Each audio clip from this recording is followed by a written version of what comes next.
What's up, Chelsea fans? It's Chelsea versus FC Barcelona. It's the Champions League final. The Champions League final is happening on, well, for Indian time, which is on Monday early morning, but then generally it's for the Sunday night. It's a Champions League final. It's something that we are all looking forward for, something we're all excited.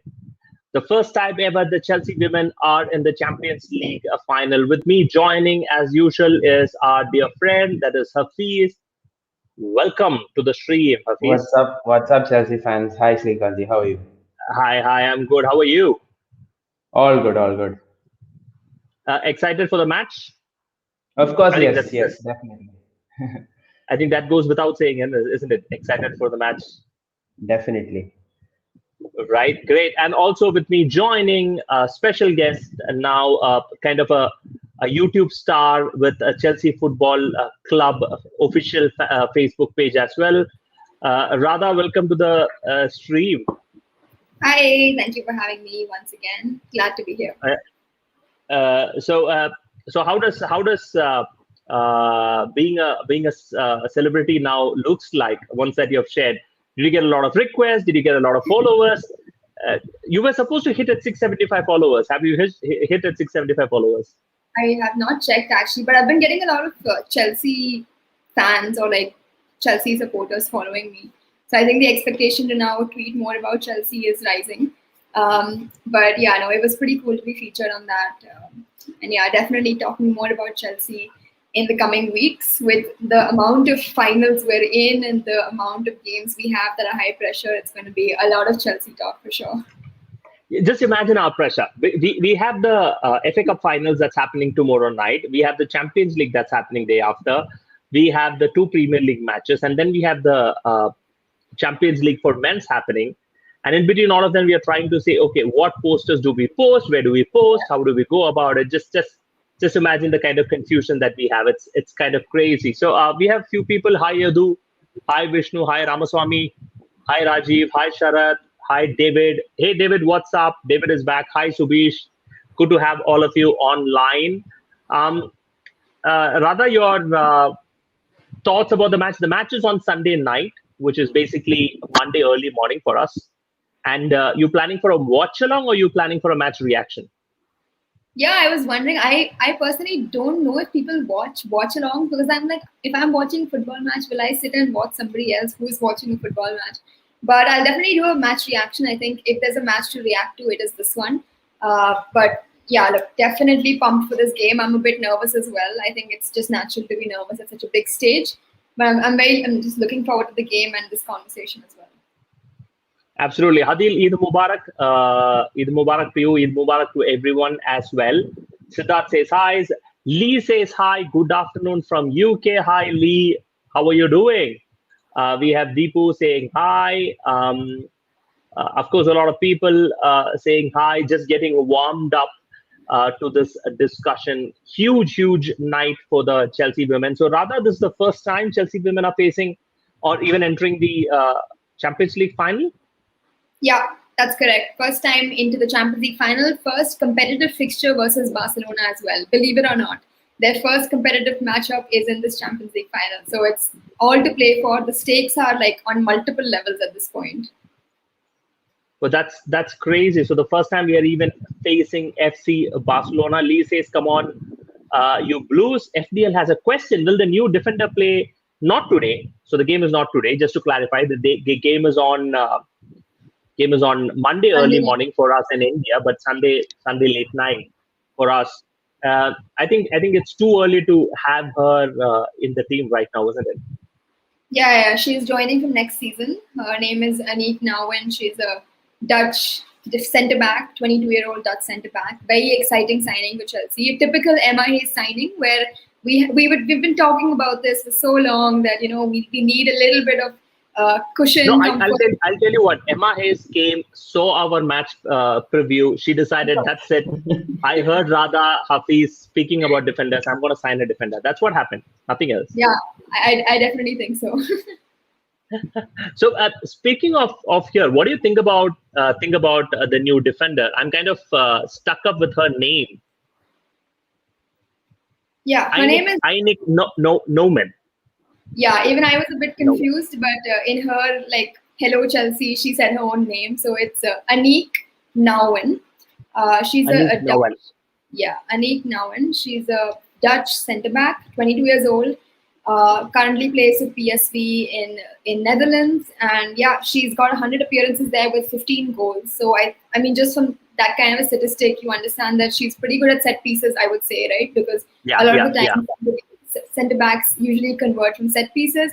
And I've seen a bit of highlight reels of her. I've not been able to catch any games, of course, but yeah, she's got really good, in my opinion, my observation, she's got really good watching of the players and watching of where the ball is and watching of the players who don't have the ball as well. So I think more than chasing a ball and sort of doing a hard tackle, she's more of that smarter intercept, kind of, block the obstruct the play kind of a centre back, but much needed centre back for Chelsea. And she will thrive under Magda, Millie, Maren, Jonna Anderson. I think she'll be an elite company there. Here's the problem for Chelsea next season. Let's assume that all players are fit. Is she going to even get some game time? Yeah, I guess, that's the question, right? Would Niamh Charles have got game time if all players were fit? Probably not. But then again, the question comes in that you're playing 4 tournaments, right? You cannot have Millie and Magda start every tournament. Probably in the earlier rounds of FA Cup, you will put Aniek in there to get a feel of the English style of play. You ease her into it. And the fact is that if anyone is training with this Chelsea squad, I do believe they are capable of playing in that 11. They just have this high standard that they set within the club and within the training setup. Obviously, it'll take some time, new entrant, different style of play, different country, different everything. But I have no doubt that she'll adjust under a good atmosphere that Chelsea has set up. Right, fantastic. So Hafiz, starting off with you, this particular match that's happening on Sunday midnight for us, FC Barcelona, they are just scoring goals as if there's no tomorrow in the La Liga. Could you just enlighten us more on the La Liga women competition, how tough it is, or probably is FC Barcelona a little more stronger for the entire league as such? I think the second point that you mentioned was some sort of apt for this situation, because I think Barcelona are the giants in the league. They are currently in the first place with 78 points. They have played 26 games and they've lost no game. They've drawn no games. They have a 100% win record in the La Liga Women's Division.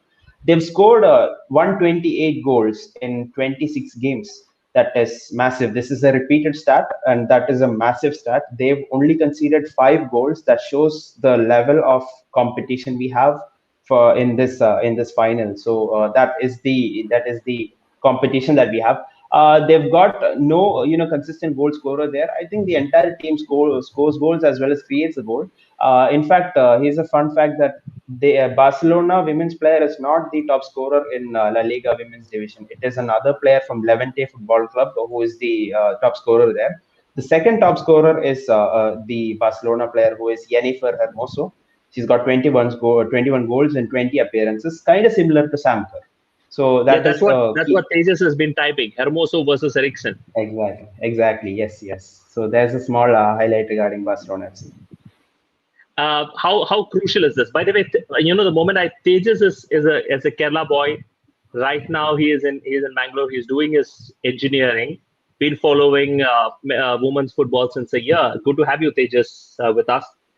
Radha, over to you. Battle Hermoso versus Eriksen. Going to be crucial? Yeah, definitely. Hermoso is also the joint top scorer in the Champions League right now, right, with Fran Kirby. And of course, we've spoken about Eriksen's importance in our team. Ultimately, we need to have someone who's in control of Hermoso, right? And our fullbacks are definitely, they've got their hands tied and they've got their, jobs cut out for them. It's marking Mariona, Lieke Martens, Caroline Graham-Hansen, whoever plays there. So our fullbacks are completely occupied with doing that. And we have this out-and-out striker in the middle. It's going to come down to Eriksen, I think, who has that experience and has everything required to curtail one of these massive strikers. I think she's got good experience at the international stage as well. And of course, she's the senior leader between our centre-back pairing. So I think it's going to come down to this battle here. And it'll be interesting to see if Chelsea go, attacking at the beginning, or they hang back and they see what kind of style Barcelona play. Because both these teams are very attacking teams. And we do not have a second leg to rectify any mistakes, right? We just have a second half. So the halves are going to be very crucial, and the halftime talk is going to be everything for both sides. So speaking about tactics and approach, rather if you could just throw some light on FC Barcelona women, because I'm sure most of the viewers would not be much aware unless and until you are strongly following women's football. Most of them are in fact even getting to know about Chelsea women, forget about other teams. So if you could throw some light on FC Barcelona women, who are their key players, especially we spoke about Hermoso, but who are their key players? What are their tactics? And you just spoke about attacking tactics. But if you could throw some light, it would be great for the audience. Yeah, so just having watched Barcelona a bit this season, I haven't very closely followed them throughout their La Liga campaign and everything. I think it's very difficult to pick one player, right? It's similar to Chelsea. You say, who's the key player of Chelsea? It's like you have people contributing from all ends. You have people, with shutouts, clean sheets, everything, that kind of thing. So it's a very similar parallel between Chelsea and Barcelona, and that's the reason they both have come to this stage. I think with Barcelona, they play a very fast passing, fluid style, and they always want to, not give you time to think. Because the second they do that, then you might be able to figure out a plan, but they're always moving the ball around. I think one thing I've noticed with their weakness might be that they concede on set pieces. With PSG, both legs they conceded via corner, right? And they just were not able to clear the ball one time. So I think that I feel like Chelsea will have to dominate on set pieces. And that's the reason that, we have the likes of Pernilla Harder with her set piece header in our second leg semi-final. We've got good deliverers of the ball in Brighton, Cuthbert. They're great at taking corners. It's going to come down to Barcelona to kind of contain us on set pieces, and for us to contain them on their extremely fast-paced runs that they have down the wings, and just completely moving the ball out of. I mean, it just puts us into a dizzy. I think it just puts the opponents into a dizzy, and that's what they need to control. Hafiz, would you kind of agree the Barcelona tiki-taka probably that they keep on playing, passing the ball a lot? They're just following what they take from the men's football to women's football, dominating the game? Yes, I think they are following the Johan Cruyff ideology in the women's team. I think they are strongly possession-based team. They are dominant on the ball. They do follow the tiki-taka style. Occasionally, they have some very good exchanges between the center midfielders and the between center midfielders, to be honest.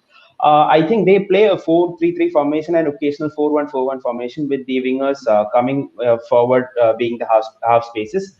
Mostly while attacking, I think they play a single pivot, which will be rotated between the players. Probably it will be the Spanish player Patrick Guijara, or it is Alexia Putellas, or maybe it is the other midfielders who occasionally rotate in the pivot position. On attack, their wing backs are quite they join the attack and they provide some very good balls. One player to watch out would be their right back, who is, I forgot her name. Her name is Marta Torrejon. She's a very good. She's very pacey as well. She provides some very good balls. Their center midfielders sometimes joins the attack. They have some very good contributions. I mean, Alexia Putellas has around 16 goals and some 8 or 9 assists in the league. So they have a very good team. Like I said, they don't have a single consistent goal scorer. The entire team scores the goals, they create the goals. So it is very scary thinking about Barcelona right now. All right, it's time to kind of take a few fan questions here. Darrow is asking, why you're not wearing Fran Kirby jersey? Is it bad luck? No, I haven't. Even for my last couple of reaction videos, I haven't worn it. I've just had it with me, and we've managed to win those games. So I don't think I'm going to wear it. It's too sacred to wear right now. Maybe I'll start wearing it once the season ends. But yeah, I'm not wearing it just because of the superstition that if I wear it, something will change. So I'm going to have it with me, but I'm not going to wear it. Great. So we're going to take this particular question a little later, but I also want to discuss about the new quit. But then Tom is kind of jumping ahead and he's saying, how are we going to celebrate being the champions of Europe? He's just thinking forward, right? Going on to the next question, we have Deepu kind of asking you, and this is particular to the discussion that we're having. So Barca's goal scoring is scarier. Could they do the same thing towards our defense? Radha, what are your thoughts? It's a great question, and it's one of those questions that everyone's going to be asking on every preview that they're all doing. I think the question comes down to, can they score versus the champions of England or the top teams versus top teams of France, top teams of England, and we've seen them do it. Like the reason that they're in the Champions League final is because they've beaten PSG, who had beaten Lyon, and they've beaten Manchester City, and they've like done everything that they have to be here, right? So I think can they score against our defense? Absolutely. And do I expect them to score in the final? Yes. I think both teams are going to get on the score sheet. It's not going to be a case of a shutout. It's just both the teams are just too strong, and their styles of play are just too attacking to keep a shutout. Unless one of them completely changes strategy and says we're going to sit back and blah blah blah. From what I understand, I think both teams will score goals. Sure, like Barcelona, have they dominated the Spanish league and completely like wrecked all the teams in front of them? Yes, they're 16 points ahead of second place, and they've played 3 games less than second place. So clearly that league was theirs from the beginning, but the fact that they've shown their authority and that momentum in a European competition proves that it's not just a case of playing the lesser funded teams or the lesser resource teams and winning and being happy with that. They've gone for more, and they've very well fought it out and shown that they're capable of winning this Champions League. I think whoever wins this Champions League will be deserved winners. Perfect. That's particularly a good news on that particular friend. Do you kind of agree that Radha, I don't know how far you follow the men's football, but Hadir is kind of saying Barca play traditional football better than men. Yeah, I've heard. I mean, I obviously know the tiki-taka style of play and everything. I haven't watched too much of that, but I've heard a lot of people on videos and a lot of previews that I've read and things like that they just know how to move the ball well. And many times in their midfield, they have chosen Vicky Losada, for example, who plays that traditional Barcelona style of play over Hamroui, who is more of just getting the ball up there. It's been more of possession and how we move the ball around. So of course Hafiz can add to that. He's been watching both sides, but I think it's a fair assumption to say that. Perfect. There's an interesting question coming up from Ishan, who has not been able to join. So Ishan, Barca has not conceded more than 1 goal in the game this season. Do you see this game being a high scoring, or will both teams be a little cautious? Hafiz, I'm going to just point this out to you. What do you think about it? Yes, it is a very good question, but I am not sure how Barca and how Chelsea are going to approach this game. I'm not sure how this game might turn out, whether it would be a high-scoring game or whether it's going to be a cagey affair. But I think it might be a very cagey affair because, as you see, Barca's defense is too good. I think the last team to trouble Barca's defense was Manchester City.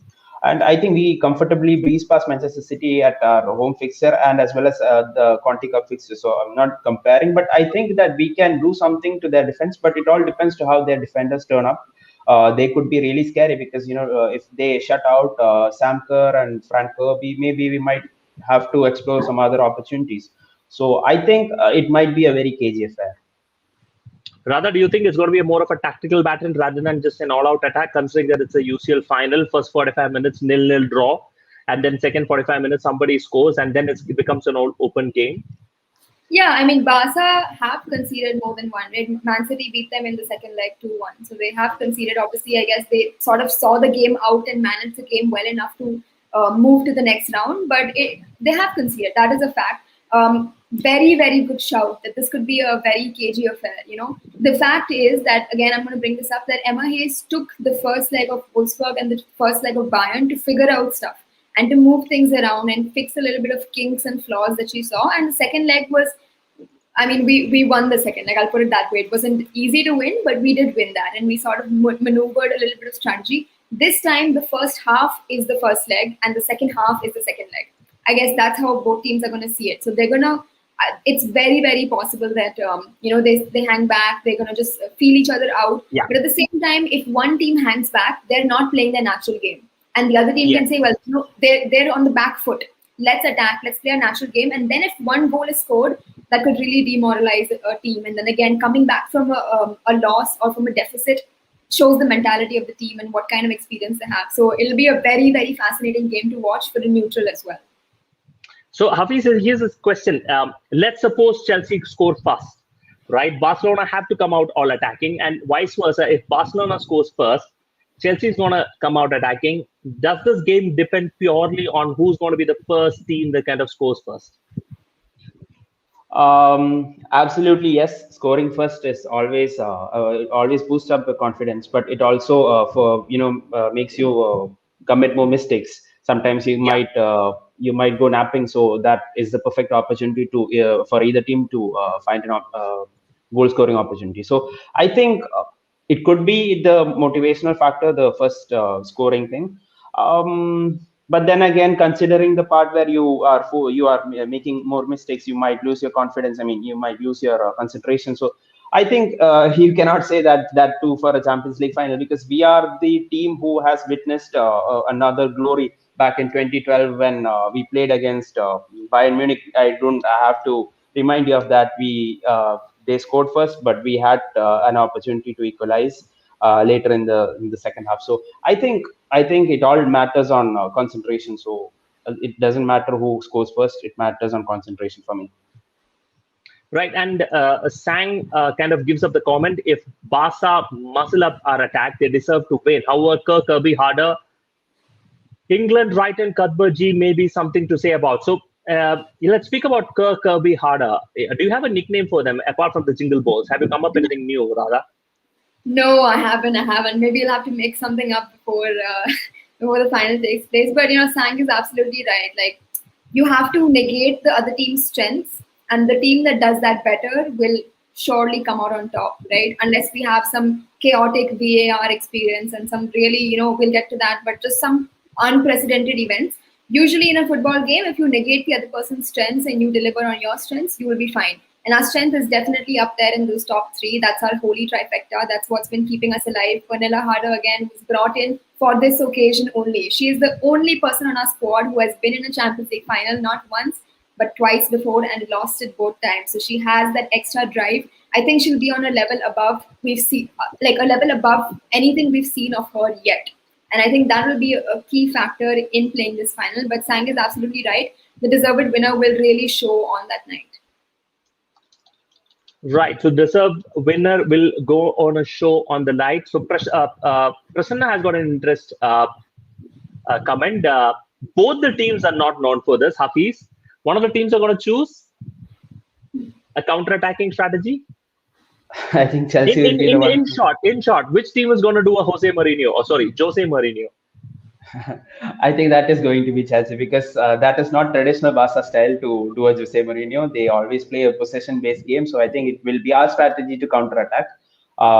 Yes, we might make proper use of our pace, Sam Kerr, Frank Kirby. So definitely we might be the team to sit back and defend. Absolutely. Now, Radha, you brought up a very interesting comment here, and that was the war. We have the war in the finals, isn't it? Sorry, I missed that. The war, VAR. It's a war as well, but we have that coming up for the finals. Yeah, and I'm personally not.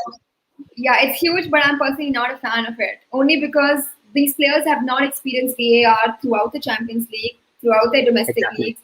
The referees, on one hand, have not refereed with VAR, right? So the entire concept of playing football changes, because we've seen that. We saw that with the 2019 World Cup, where the goalkeepers have been training all their lives to take a step out in a penalty, but suddenly they were being penalized. Right. Yes. Defender was suddenly being penalized for a natural arm that, where the ball hit. And of course, in the VAR laws, that's a handball, but they were not training that way. And I'm praying to God that VAR does not play spoil sport here.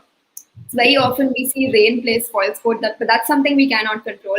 I'm hoping VAR is used to the ability that it was meant to be used in, is to make sure decisions are correct. But if there is some sort of chaos that takes place, it'll really ruin a very special night. I'm hoping that the refereing standards are good. I'm hoping that the playing is a good fight of football and doesn't come down to mere centimeters and tactics that just camera person was controlling. Great. So Hafiz, there's a fan question coming in your way. Thanks joining. I hope I'm pronouncing your name right. The first name is Juan Phillips. I'm sure Phillips, at least I got it right.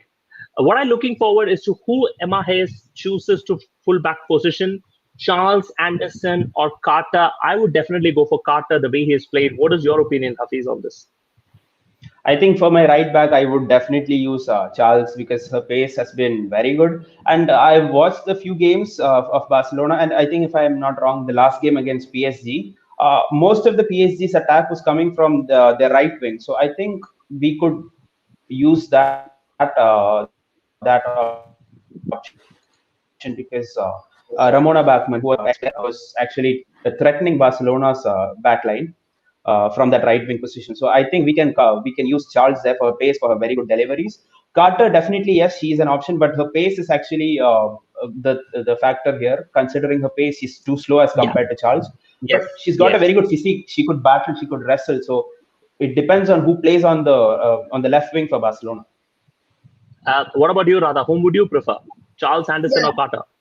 $1 million question. $1 million question, and I think that is. So I would say Juwon won the $1 million. It's probably the question that Emma Hayes is, it's keeping her up at night, because Barcelona clearly have those wingers who are very, very threatening. Honestly, I've said this so many times today, but I've not seen a lineup that came up against Chelsea and was afraid. But I am afraid of this lineup. Like, I am genuinely scared of what they can produce on their given day. We know for a fact that Pernilla Harder has experienced a loss in the final. The entire Barcelona team has experienced a loss. They've experienced that occasion before, and that is going to be so massive. If they can capture that entire experience and put it into this performance, we're in for a big ride. I think Caroline Graham-Hansen on the right wing for Barcelona, again, fantastic. She put in a cross in the PSG game with 2 defenders on her. It was a grounded cross. I don't know how she put that in, but she's probably one of the best wingers in the world right now, even Pernilla Harder. So she played with Harder at Wolfsburg.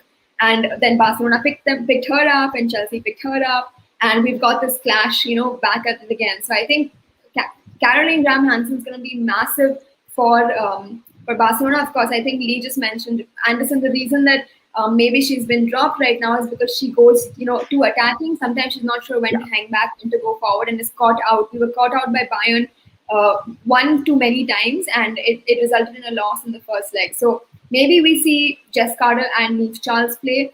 I know that Jess Carter is comfortable on the right. I don't know if she's comfortable on the left. And if she's not comfortable there, we know Niamh can probably play on both sides. So then Niamh might get shifted to the left. Again, it's one of those questions that Emma Hayes is just going to have to figure out. We're all going to be watching, waiting for the lineup, waiting for the formations. But again, it's a great question, and it's a great discussion point as well. Prasanna is throwing in some signs. Harder lost in 2018 and 2020 finals with Wolfsburg against Lyon. Third time lucky, absolutely, no doubt. Picking up from Radha left Hafiz, she just mentioned a player from Barcelona. Would that person be the most threatening Barca player that we should watch for? Nope. They've got an entire team. It's not just a single player. It's almost like back in the Messi days. Should you mark Messi, then you have Iniesta and Xavi free. It's just like that, isn't it? Exactly. Because Graham-Hansen, they've got Yanni Hermoso again, who's very threatening. They've got Lieke Martens, who scored twice against PSG. It's not just their front line; it's their midfield as well. They are very dangerous. I mean, Alexia Putella, she joins the attack. She's a very good player. So they've got a fantastic team, and our players they have to be on their 110% to see out the game. So she just came into the midfield. I was going to ask you about the midfield. Radha, Jingle Poles, but Blue Poles has not kind of informed. G, Cuthbert, few options with us. You also have Guru Raiden. Yeah. Again, $1 billion question, this one. So this is $1 billion. The other one was $1 million. We're just increasing the stake. The stakes are getting higher with every position that we talk about. When we get to the goalkeepers, obviously that's a they're probably going to be the most crucial part of both teams. I think with the midfield, Leupolz is just a big game player, and I feel that's happening. Again, she's one of those signings that came about 15-16 months ago, similar to Harder, brought in for glory outside of England. I think she will start. I think England will start, has been very consistent. It comes down to G versus Erin. That's my view. Again, Erin is one of those buzzy, she'll make sure that the possession keeps getting changed. Like, her role will be to make sure you intercept, make sure you knock them down if you have to, but don't let them hold the ball for too long. Disrupt their play. We might not be able to do anything with the ball once we get it, but disrupt their play, slow it down, break up their fluid movement. So it'll be interesting to see maybe if G comes off the bench as one of those experienced players who can create chances at the back end if we need that kind of thing. But I think one weakness that Barcelona have that we can probably exploit is their defensive line. We've seen that set pieces are not the greatest thing, and I think one of their centre backs is suspended for the final. So it's going to be a case of one of the midfielders moving back or something. So that might be like how, Eriksen was out, Engel moved back, stuff shifted around. Yeah, one of the, I think it was Andrea Pereira who got a yellow card in the semi-final and now suspended. So that's another movement that Barcelona have to deal with.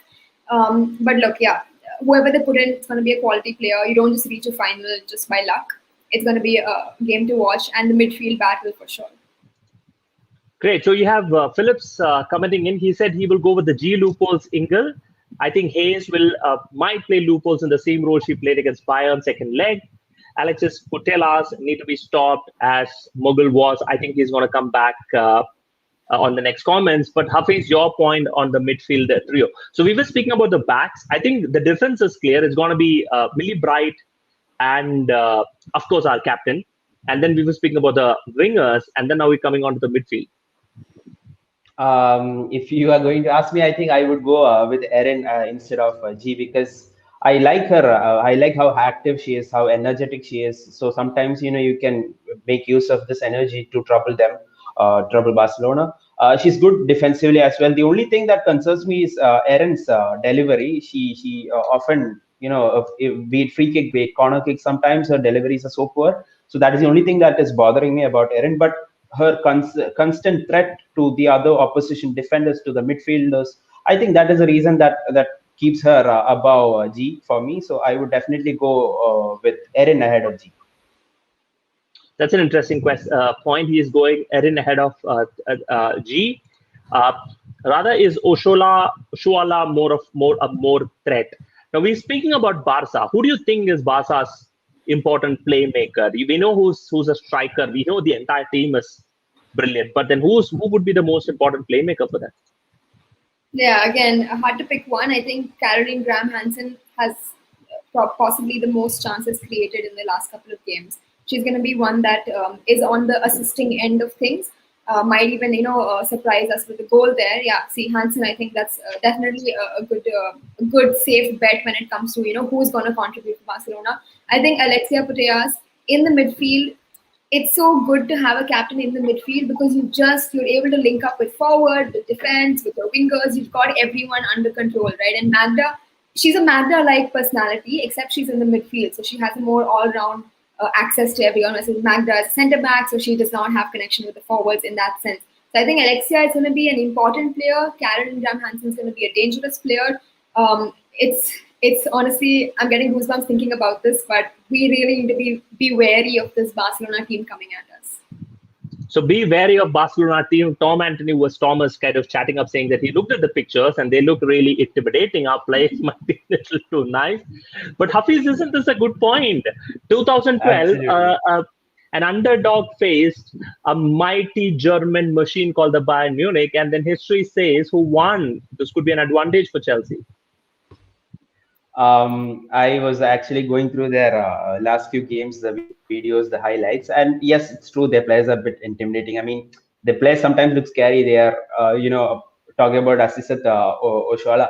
She's very scary. She's got a very huge stature. I think she's a substitute striker, and she scored 15 goals in 21 games. That is huge. So just seeing her might give chills to our defenders. So I think they are a bit intimidating for our players.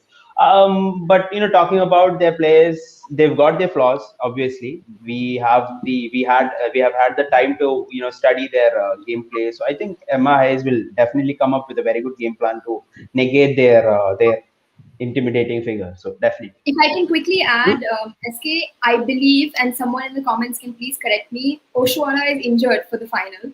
Barcelona put out a squad list and they had a couple of asterisk names, and it was written in Spanish. So I had a friend sort of translate, and I believe that Pereira is suspended and Oshoala is injured. Someone can correct me, but if that is true, then that is a big threat that has been negated. Yeah, it is, because she is a clinical. She's got a huge stride. She can outrun anyone, and just a good timed run from her is provided to be dangerous. But if she's injured, then there you go. David is saying that. So, we might have got a little bit glimmer of hope there. I mean, it's unfortunate that she's injured, but from a Chelsea perspective, that's one less problem that we have to deal with. Juan is also saying that Oshoala is back from injury. So to be honest, we really don't know. We might know when the tomorrow's press conference kind of reveals as to what the reality is, isn't it? A lot of people are speaking about Millie Bright. Millie Bright is probably one of the most intimidating that we have in our team. Hafiz, would you agree with that? Absolutely, yes. I think in our team, if you ask me who is the best imposing, physically solid player, I think that is definitely Millie Bright. And probably after Millie, I'll give it to Jess Carter because I've seen her wrestle Bayern players.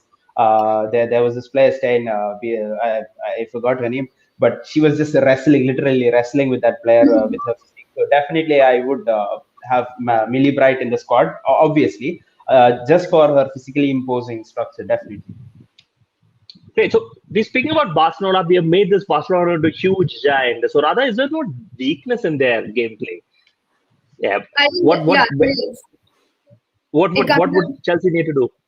Yeah, we would have to. I think we need to draw a lot of fouls in our attacking third. I think we need to just force them to continuously make a wall, continuously figure out who's going to mark who, continuously make sure that our runs are not successful. I think getting a lot of corners would be great for us.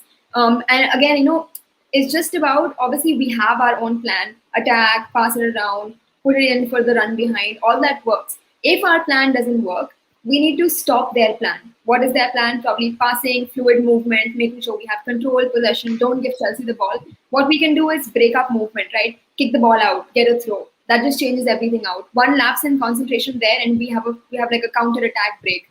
Kick the ball out, it deflects, it goes for a corner. One good assist there and we have a header into the goal. So I think it comes down to just creating chances out of nothing. And hopefully that sort of stops Barcelona from their very comfortable style. We make them uncomfortable. And I think Erin is great at that. Make them uncomfortable.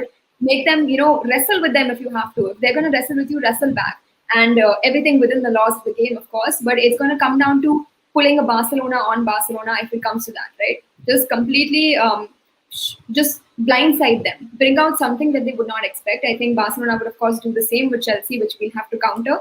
But yeah, it's a question of whose tactics can outsmart the other team on the night.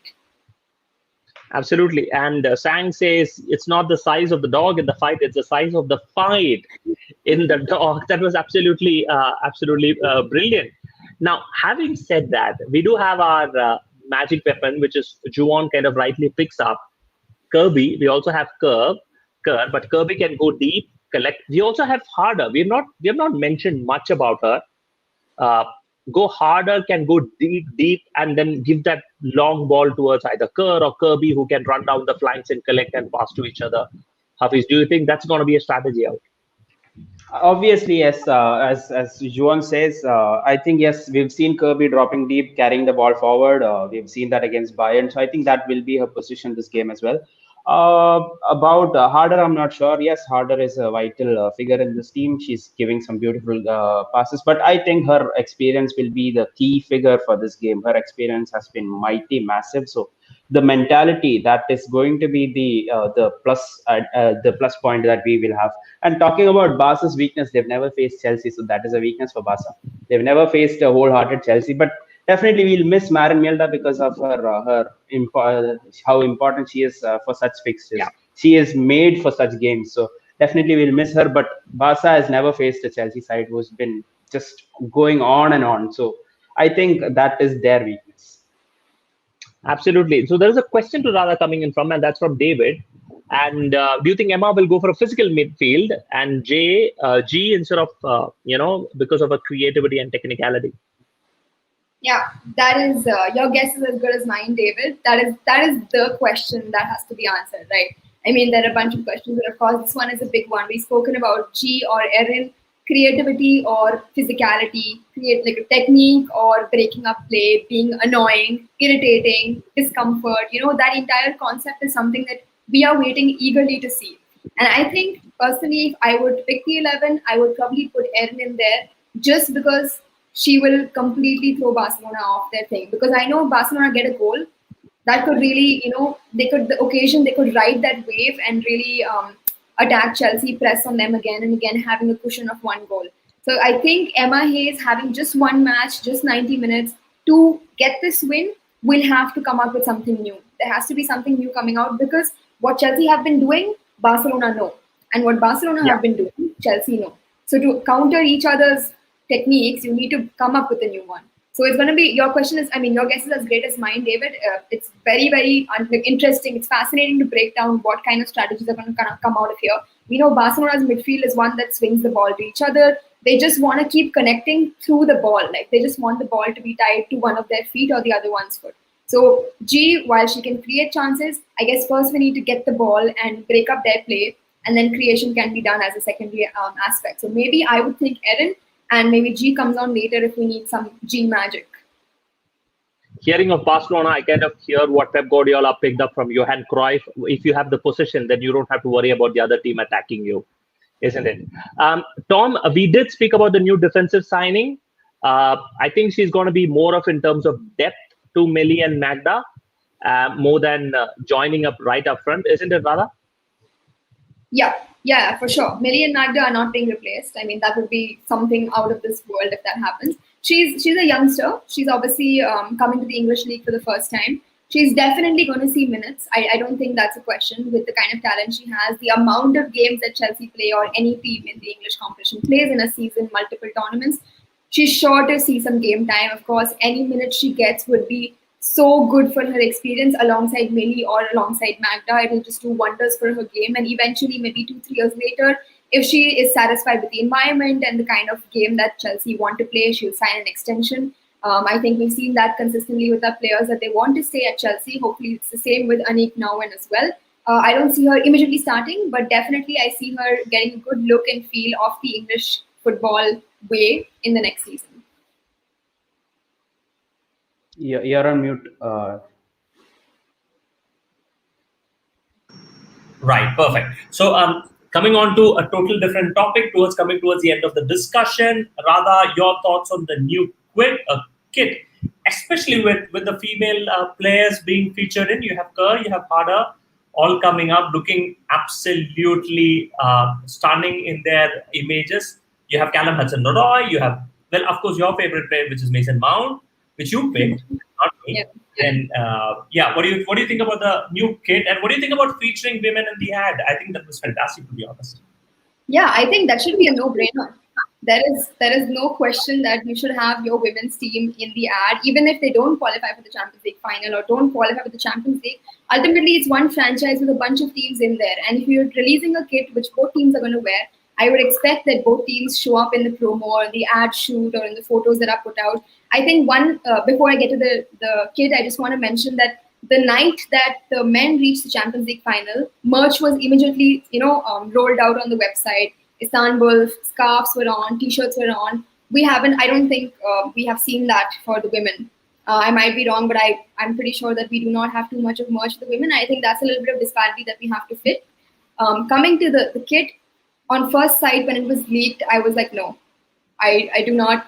It looks a bit too Sweden for me, and I think that's such a good metaphor for what our women's team is. It's full of Scandinavians, and we're going to Sweden to play a Champions League final. I think the yellow was something that I was not expecting. I was like, where does this fit in with Chelsea?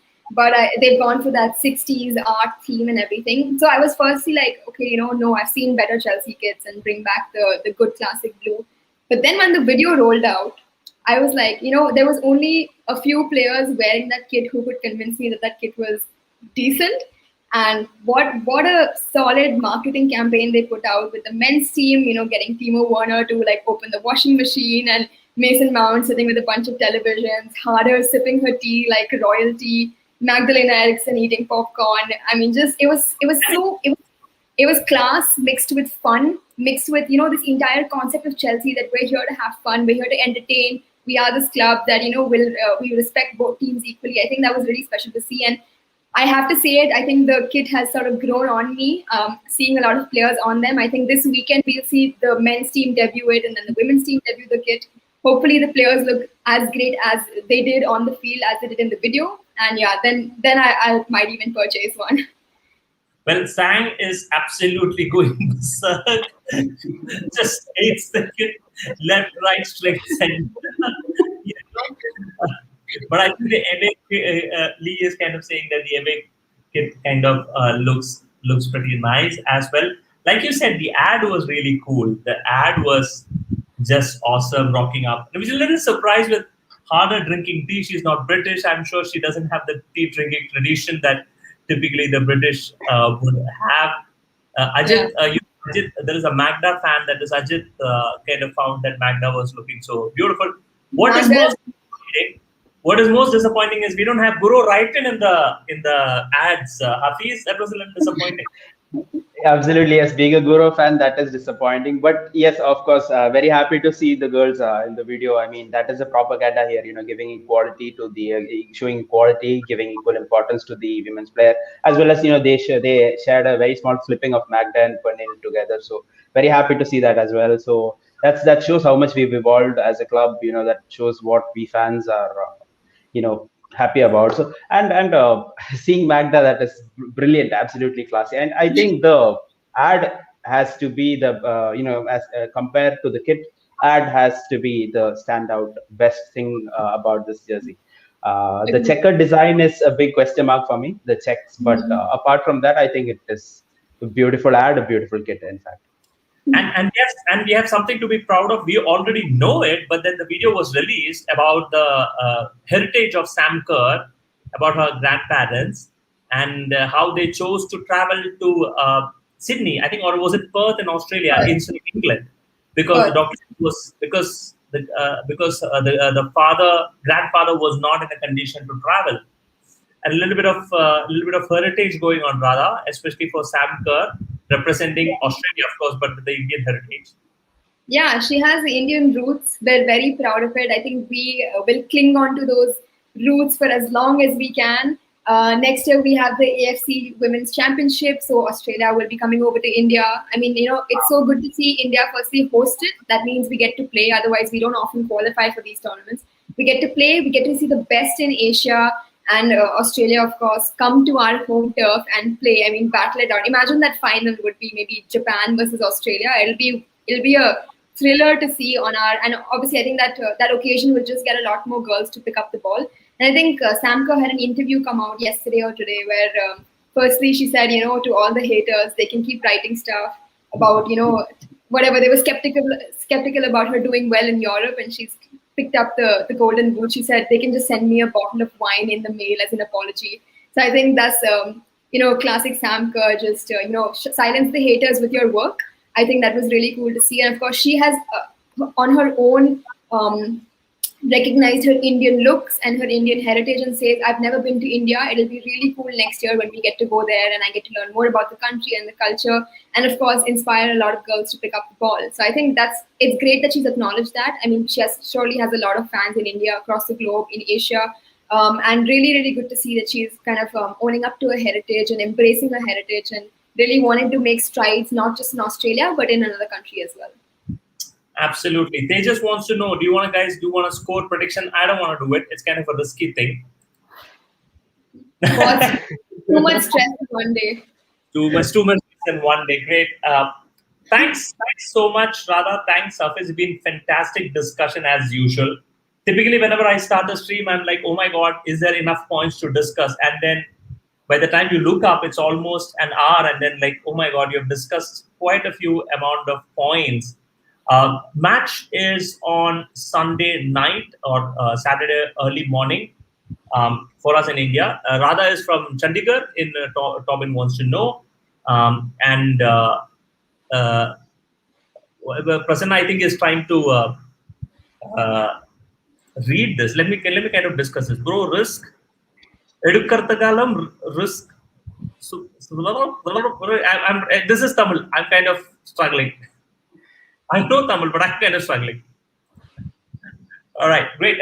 Lee Taylor, probably this discussion. Good question. Who's a new and upcoming Indian women's football player? Good question. We will definitely discuss about this later. But then thank you so much. Catch up for we will do watch, first of all, the UCL Champions League. But before we go there, we have the FA Cup finals tomorrow nights at 9:45 p.m. Do catch up tomorrow for our pre-match discussion. And thank you, Radha, for joining in. Congratulations on featuring on the Chelsea Football Club FB page. And thank you, Hafiz, for coordinating everything. And come on, you Blues. And bye-bye.